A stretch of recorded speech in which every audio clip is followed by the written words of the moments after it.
Downward pressure is felt by all levels of the organization.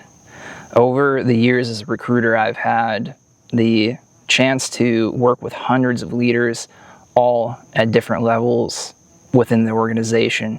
I've helped executive fill roles. I've helped senior leaders and managers fill roles. And during that time, even though you don't get a glimpse into their day-to-day activities, because it usually takes us 30 to 60 days to fill these positions, you do get a glimpse into how they communicate, how they react to difficult situations, and you do start seeing some patterns. And the thing that I realized time and time again is no matter where you sit, whether you're an executive, whether you're a manager, a senior contributor, a new employee, we all feel the pressure to produce outcomes that come from the top down.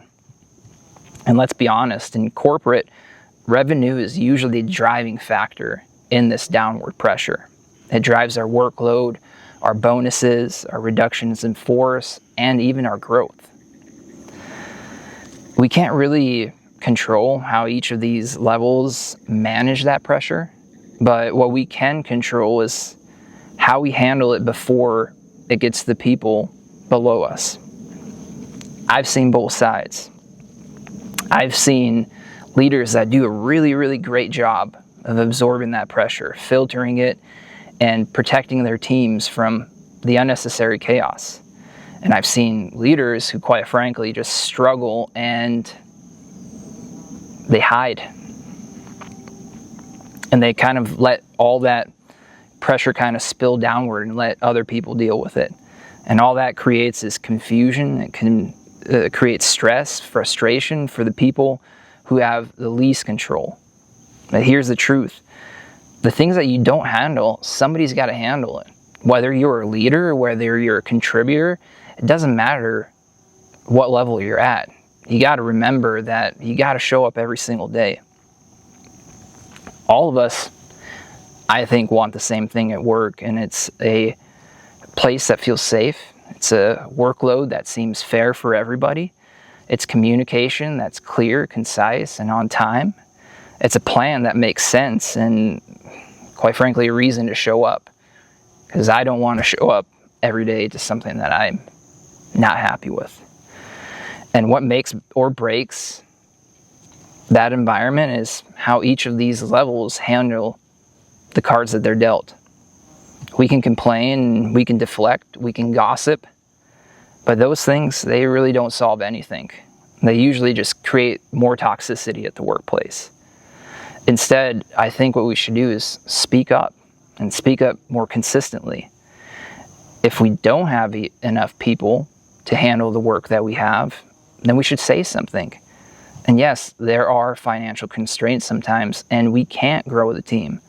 So let's talk about how to rebalance the workload. What are some realistic timelines to finish this work? And if we have systems or procedures that are just simply not working, I think we should take the people who are actually doing the work and build new SOPs or standard operating procedures to show people how the work is done and potentially create more efficiency. Really, it sounds like all of this is a different thing, but in reality, it all comes down to one thing, and that one thing is communication. You need to speak up. You need to speak clearly. And if you're not getting the right direction, speak up and say something. If you're a manager, be transparent, give clear instructions, and ask upward. Most leaders at the top don't actually know what the contributors are doing, what the managers are doing. They're not actually doing the work. They're making decisions based on what they think is happening. And most of the time, they have their own things to worry about themselves. So they really don't have a time to understand what's going on at the lower levels.